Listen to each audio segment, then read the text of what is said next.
Medium School. Myself, Mr. Vishwadhar Andekar sir, and today I am going to teach for 6th standard students, and I am going to teach the very first poem. The name of the poem is Don't Give Up.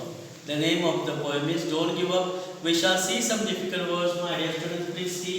Give up. Give up का मतलब है to stop doing anything, means to quit. To quit from the middle. जो भी कुछ हम अच्छे काम करते हैं वो बीच में ही छोड़ देना, इसको गिव अप कहते हैं। यहाँ पे है STURDY, स्टडी। स्टडी का मतलब है स्ट्रॉन्ग एंड हेल्दी। स्टडी का मतलब है strong and healthy.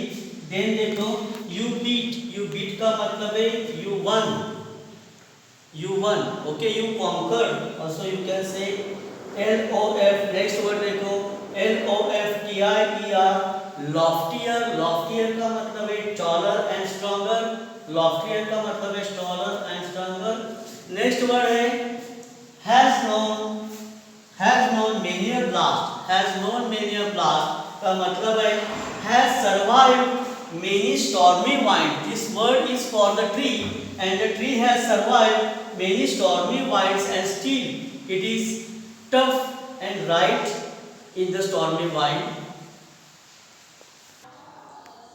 So let us see this poem. Let us see this poem, my dear students. This poem is a didactic poem. उपदेश पर, didactic. Didactic means उपदेश पर. ये एक उपदेश पर कविता है, and I really think that this poem will be helpful for you in your life. The persons who get depressed, the persons who get sad after doing or quitting anything. सो उनके लिए ये कविता, ये जो पोएम है बहुत अच्छी है। I am going to read this poem. If you have tried and have not won, if you have tried and have not won, never stop for crying. All is that is great and good is done just by patient trying. So if you have tried and have not won, अगर आपने किसी चीज के लिए आपने कोशिश की है और आप सक्सेसफुल नहीं हुए हो, तो मायूस मत हो जाना और रोना मत। जो भी कुछ दुनिया में अच्छी चीजें हैं वो चीजें करने के लिए ज़्यादा वक्त लगता है। Means good things are not completed, are not done in a very short time. Okay, so it takes a long time to do good job.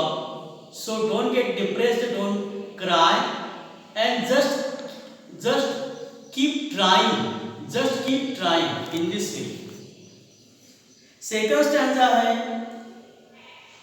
दो young birds in flying fall। दो young birds in flying fall। young birds जो होते हैं, जो छोटे छोटे पंछी होते हैं, जो the birds they are newly born, what do they do, means what happens in their case? In flying fly, in flying they fall in flying।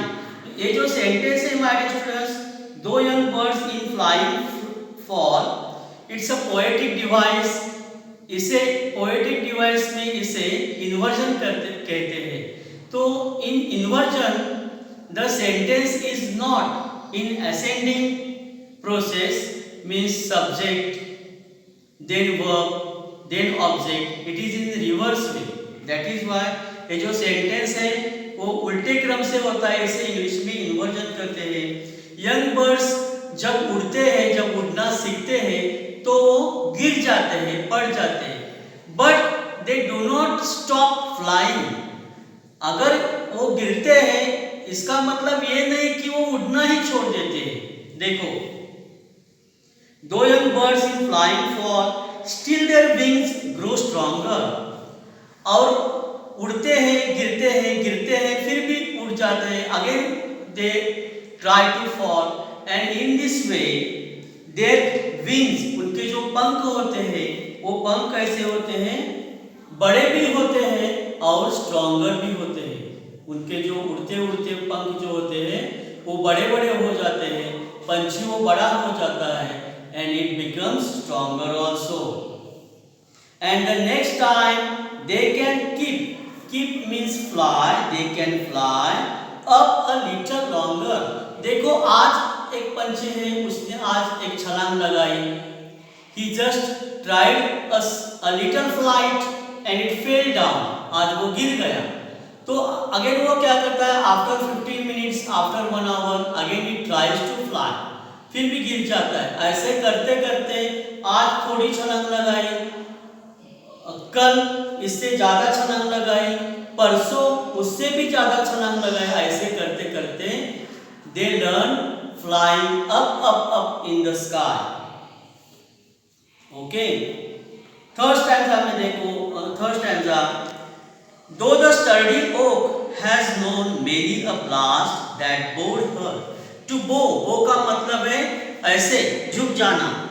Sturdy का मतलब मैंने यहाँ दिया है, taller and stronger, oak means tree, a big tree.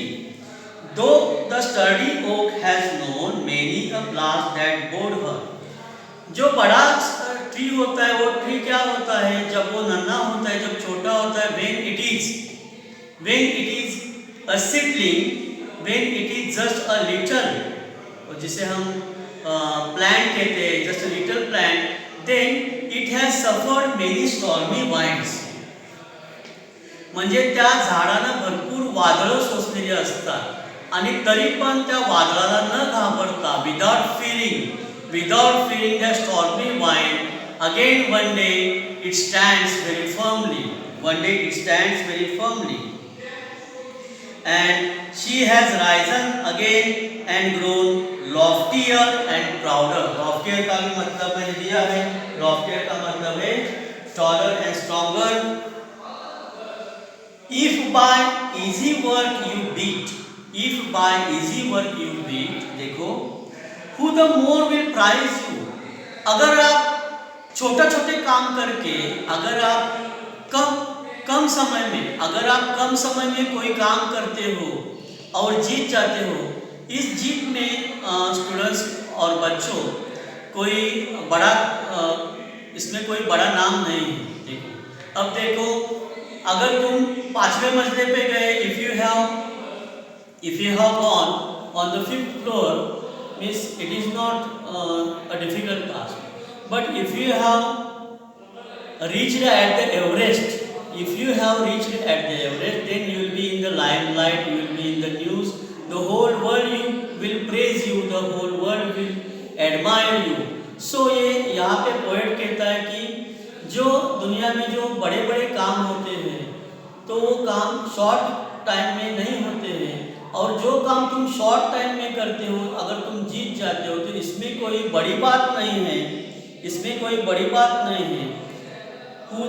Who the more will prize you, gaining victory from defeat, that is the test that tries you. हार में से जो जीत जाता है, हार कर भी जो जीत जाता है, उसमें जो एक जीत है, उसमें जो एक विक्ट्री है, उसमें जो सक्सेस है, उसी में जीत है, ऐसा एक पोएट कहता है। At last the poet says that if you do any good job after a patient try, धीरे धीरे अगर करते हो, if it takes a long time, then you won everything, then you come in the news and then you get the real victory. Okay, so here the poem ends. I think you understood this poem. Have a nice day, have a nice time.